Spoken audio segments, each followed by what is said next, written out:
Commençons par une question simple. Le prophète a-t-il participé activement à la traite des êtres humains? On nous dit qu'il libérait les esclaves, comme Bilal. C'est vrai. Mais l'histoire, la vraie, nous dit qu'il en a aussi acheté et vendu. Ouvrons le Sahih Muslim, l'une des deux sources les plus authentiques. Le hadith numéro 1602 raconte une transaction commerciale qui glace le sang. Source Sahih Muslim, hadith 1602, rapporté par Jabir. Un esclave est venu et a prêté allégeance au prophète pour émigrer. Le prophète ne savait pas qu'il était un esclave, puis son maître est venu le réclamer. Le prophète lui a dit « Vends-le-moi » et le prophète l'a acheté en échange de 2 esclaves noirs. Par la suite, le prophète n'acceptait plus l'allégeance de quiconque sans demander « Est-il un esclave ?» Relisons ce texte. Le prophète achète un homme. Et avec quoi le paie-t-il? Avec 2 autres êtres humains. 2 esclaves noirs. Ce hadith prouve 3 choses. Premièrement, la possession. Deuxièmement, le commerce. Troisièmement, la valeur raciale. Un arabe valait 2 noirs. Un autre hadith, Saïd Bokhari 2227, confirme qu'il a même vendu un homme libre, endetté, pour 800 dirhams. C'est une réalité historique incontestable. Le fondateur de l'islam était un propriétaire d'esclaves. Nous entrons maintenant dans la partie la plus sombre, la plus taboue, l'exploitation sexuelle des femmes captives. Dans l'islam, un homme peut avoir 4 épouses libres. Mais il peut avoir un nombre illimité de concubines esclaves. Le terme coranique est « mamalakat aymanukum », ce que vos mains droites possèdent. Ceci n'est pas un mariage. Il n'y a pas de dot, il n'y a pas de consentement de la famille, il n'y a pas de consentement de la femme. C'est un droit de propriété qui donne un droit sexuel. La preuve ultime se trouve dans un événement précis, la bataille d'Otas. Lisons le contexte dans le Sahih Muslim et le verset du Coran qui a été révélé à cette occasion. Source Sahih Muslim, hadith 1456. Rapporté par Abu Saïd al-Khudri. Lors de la bataille de Ronain, le messager d'Allah a envoyé une armée à Otas. Ils ont rencontré l'ennemi et les ont vaincus. Ils ont capturé des femmes. Mais les compagnons du prophète hésitaient à avoir des rapports sexuels avec ces captives car leur mari polythéiste était encore vivant. Alors Allah, le Très-Haut, a révélé le verset « Et il vous est interdit d'épouser des femmes mariées, exception faite de ce que vos mains droites possèdent. » Coran 4, 24. C'est-à-dire, elles sont licites pour vous une fois leur période d'attente terminée. Réalisez-vous l'horreur de la scène. Les soldats musulmans viennent de tuer ou de capturer les maris de ces femmes. Ils ont les femmes entre leurs mains. Même ces soldats du 7e siècle ont un scrupule moral. Peut-on violer ces femmes alors qu'elles sont mariées et que leurs maris sont juste là? Leur conscience leur dit non, mais Dieu intervient. Et que dit la révélation divine? Elle dit « Allez-y ». Le mariage avec un mécréant est annulé par la capture. La femme devient un butin. Le viol devient licite. C'est la définition légale du viol de guerre. Et ce verset, 4, 24, est toujours dans le Coran. Il est éternel. Si une guerre éclatait demain, selon la loi coranique littérale, les captives mariées deviendraient sexuellement disponibles pour leur vainqueur. On nous dit « Oui, mais en islam, l'esclave est le frère du croyant. Ils sont égaux devant Dieu. » Est-ce vrai?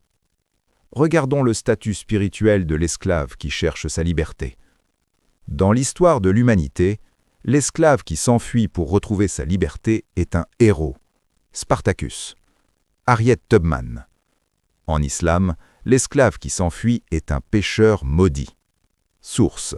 Sahih Muslim. Hadith 68. Le prophète a dit : si un esclave s'enfuit, aucune de ses prières ne sera acceptée. Dans une autre version authentique, il a commis la mécréance, le koufr, jusqu'à ce qu'il revienne à ses maîtres. Pourquoi ? Parce que dans l'islam, l'obéissance au maître humain est une extension de l'obéissance à Dieu. Dieu s'est fait le gardien du système esclavagiste. Fuir son maître, c'est voler la propriété de quelqu'un. C'est un vol. Comment une religion de justice peut-elle déclarer que la quête de liberté est un péché impardonnable ? L'inégalité est aussi juridique. Le prix du sang, la diya. Si un homme libre est tué, on paie 100 chameaux. Si un esclave est tué, on paie sa valeur marchande, comme on paierait pour un cheval ou une voiture détruite. Sa vie n'a pas de valeur intrinsèque, elle a une valeur commerciale. C'est cela, l'égalité islamique. Parlons d'un sujet que beaucoup ignorent, le voile, le hijab.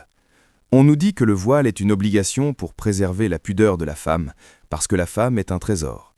Mais saviez-vous que cette pudeur était réservée aux femmes libres ? Les esclaves, elles, avaient l'interdiction de se voiler comme les femmes libres. Leur corps, leur aura, n'était pas le même. Selon la majorité des écoles juridiques, la nudité de l'esclave est la même que celle de l'homme, du nombril au genou. Cela signifie qu'à Médine, les esclaves circulaient souvent la poitrine découverte ou les cheveux à l'air. Omar ibn al-Khattab, le deuxième calife, veillait à cette distinction de classe avec violence. Source Musannaf ibn Abi Shayba, hadith 6236, authentique. Anas ibn Malik rapporte. Omar a vu une servante qui portait un voile, un hijab. Il l'a frappée avec son bâton et lui a dit « Ne ressemble pas aux femmes libres, découvre ta tête ». Omar frappe une femme parce qu'elle essaie d'être pudique. Pourquoi ? Parce que le voile n'est pas une question de moralité. Coldement, c'est une question de statut social. La femme libre doit être cachée, car elle appartient à un seul homme. La femme esclave doit être visible, car elle est une marchandise disponible pour la vente ou le service. Si l'islam voulait protéger la dignité de toutes les femmes, pourquoi interdire la pudeur aux plus vulnérables ? Si l'islam avait prévu d'abolir l'esclavage, pourquoi l'esclavage a-t-il perduré dans le monde musulman pendant 13 siècles sans interruption ? Pourquoi la traite arabe a-t-elle déporté des millions d'Africains ? Pourquoi les marchés aux esclaves de la Mecque et de Riyad fonctionnaient-ils encore ouvertement dans les années 1950 ? Ce n'est pas l'islam qui a arrêté l'esclavage, c'est l'Occident. C'est la pression des Nations Unies, de la Grande-Bretagne et de la France qui a forcé les pays musulmans à abolir l'esclavage légal. L'Arabie saoudite n'a aboli l'esclavage qu'en 1962, sous la pression du président Kennedy. La Mauritanie, en 1981. Si nous avions laissé faire les savants de la loi islamique, l'esclavage existerait encore aujourd'hui. Pourquoi ? Parce que le prophète l'a pratiqué. Et en islam, ce que le prophète a fait est sunna. Il est interdit d'interdire ce que Dieu a permis. Abolir l'esclavage, c'est dire que nous sommes moralement supérieurs au prophète.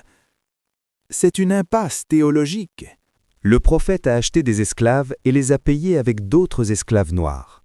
Le Coran a validé le viol des captifs de guerre mariés. L'esclave qui s'enfuit voit ses prières rejetées. Les femmes esclaves étaient frappées si elles se voilaient. L'abolition est venue de l'extérieur, pas de l'intérieur. Vous avez le droit de dire « c'était le 7e siècle, tout le monde faisait ça ». C'est un argument historique valable. Mais l'islam ne prétend pas être une coutume du 7e siècle. Il prétend être la morale parfaite, éternelle et universelle de Dieu. Si l'esclavage est valide dans le Coran, alors l'esclavage est valide pour l'éternité. Si vous trouvez l'esclavage abominable aujourd'hui, c'est parce que votre boussole morale a évolué en dehors de l'islam, grâce aux valeurs humanistes universelles. Votre cœur est meilleur que les textes que vous défendez. C'était le dossier de l'esclavage. Merci d'avoir écouté.